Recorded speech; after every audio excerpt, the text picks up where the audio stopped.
Всем привет! Сегодня я выцепила Вадима Топоренко для того, чтобы спросить у него основные вопросы по поводу брейк-данса и в основном вопросы о том, в чем приходить на тренировку, в чем приходить на батлы, насколько это важно. Поскольку я будущий стилист, мне эта тема интересна. Мне интересно, насколько мода присутствует в спорте.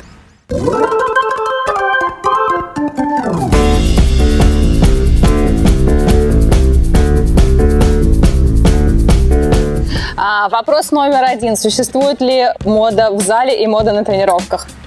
Да, спасибо Саньку за интересный вопрос. Действительно, присутствует некий элемент моды в нашей движухе. Да? В каждом танце своя мода, свои жаргоны, свои жесты.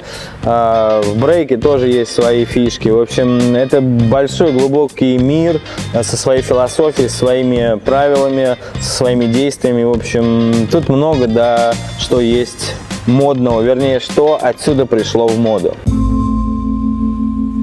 Вопрос номер два.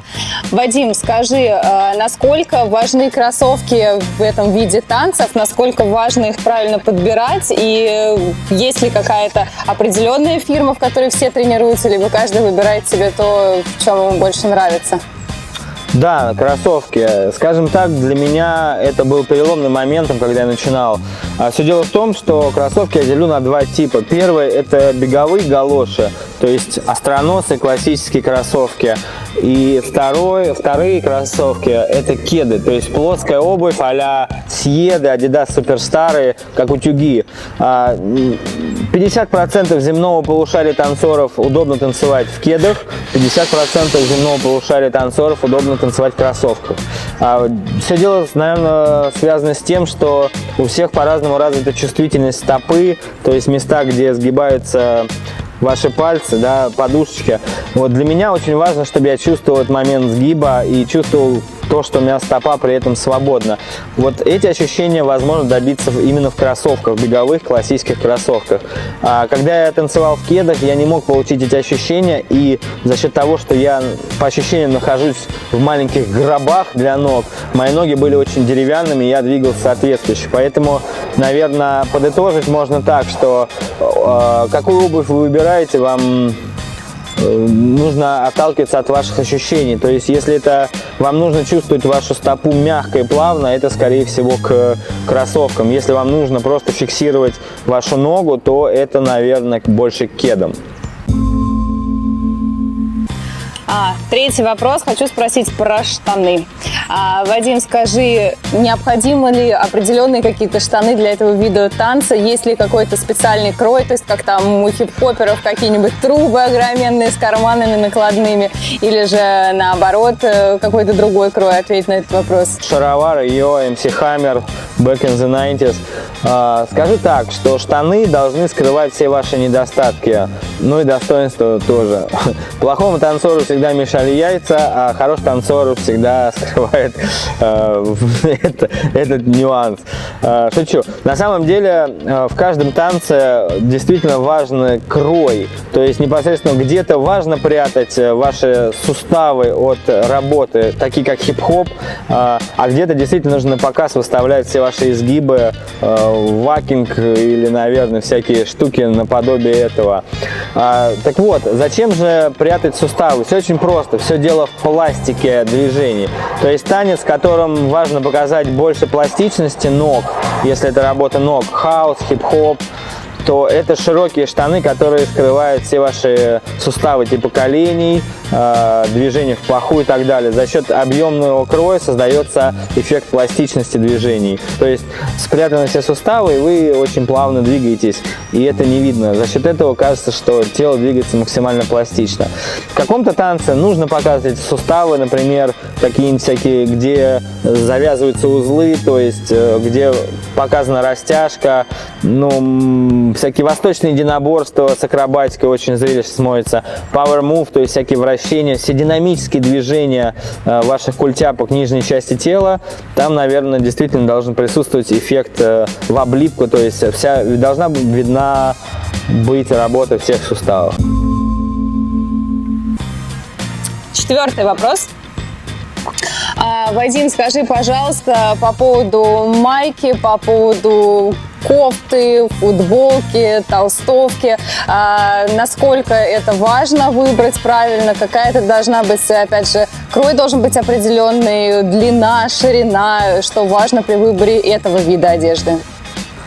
В четвертом вопросе важен момент того, что ваши плечи должны быть защищены. Чем они должны быть защищены? Своим кроем. То есть исключайте майки на бретельках, если вы начинаете работать в партере. Почему? Потому что швами при сильном давлении или трения можно добиться очень сильной травмы, начиная от разодранной кожи, заканчивая действительно больными ушибами. И это все можно делать небольшими вот такими швами. Поэтому, если вы работаете в партере, вы должны закрывать тело футболкой с рукавой, а лучше еще кофтой, чтобы поначалу ваше тело не чувствовало дискомфорт. То есть кофта обычно олимпийки, кенгурухи с капюшоном, в общем, все, чтобы защитить ваше тело от трений, скольжений, ударов небольших и так далее. Но если вы танцуете наверху, хаус, хип-хоп, то в этом нет необходимости.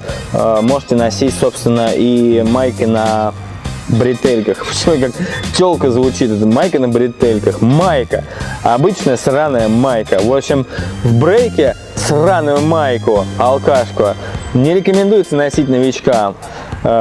Профессионалы могут с голым торсом ебать на асфальтном покрытии, чувствовать себя зергудовски. В общем, примерно как-то так относительно футболок, маечек и тенденций в этом деле.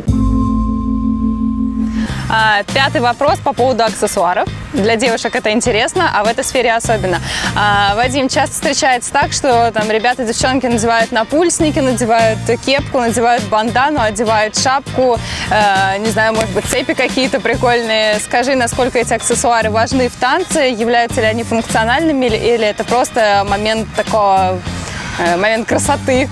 Да, всякие аксессуары, гаджеты и так далее. На самом деле все пошло от того, чтобы, опять-таки, уберечь вашу часть тела от какой-то травмы, и поэтому одевались какие-то шапочки, кепочки, повязывались банданочки, чтобы не получалось заработать какие-то плешечки, как у многих профессиональных танцоров, да. Поэтому одевались в основном какие-то аксессуары. Потом в дальнейшем, конечно же, это приобрело некую популярность, как иначе, все хотят защитить свою бошку. Ну и понятное дело, что со временем многие не понимали, зачем это одевать, видели на других, и это приобрело культ моды, культ аксессуаров.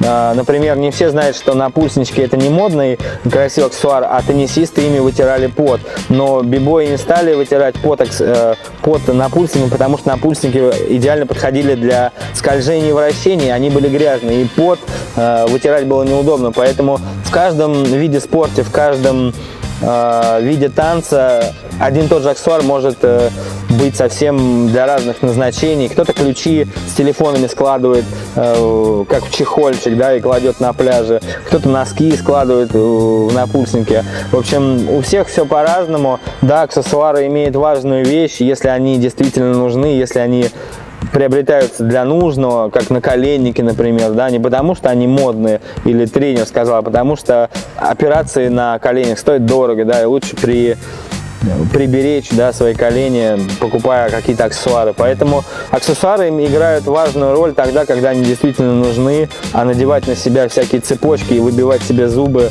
всякими брелочками не всегда прикольно. Поэтому всего должно быть в меру, все должно быть с пониманием, и, конечно же, рисоваться аксессуарами тоже неотъемлемая часть танцора, поэтому всегда спрашивайте, интересуйтесь, и все будете знать. Итак, я благодарю Санька за то, что она задала все эти интересующие вопросы. Действительно было интересно вспомнить, как зарождались всякие модные штучки, всякие интересные тенденции в шмоточках. И, конечно же, многие останутся за кадром, и это постигается только тогда, когда вы находитесь в зале, когда вы потеете над собой, узнаете, растете, совершенствуетесь в этом деле. Я надеюсь, мы еще не раз встретимся с Саньком. Дело в том, что она согласилась быть подопытным кроликом, который начнет с нуля И этот интересный проект вам, думаю, тоже будет интересно смотреть, как человек, начиная с нуля, будет добиваться успехов, если она будет тренироваться. Поэтому пожелаем ей удачи, подписывайтесь на ее канал, она очень крутой визажист, она нереально крутой стилист, и, в общем, у нее много интересных штук. Еще она неплохо лоу-кик прошибает. В общем, подписываемся на мой канал, ставим лайки, комментируем, пишем о том, что хотите знать из мира моды или из мира танцев. В общем, мы растем, мы развиваемся, и Всем пока. Я устал.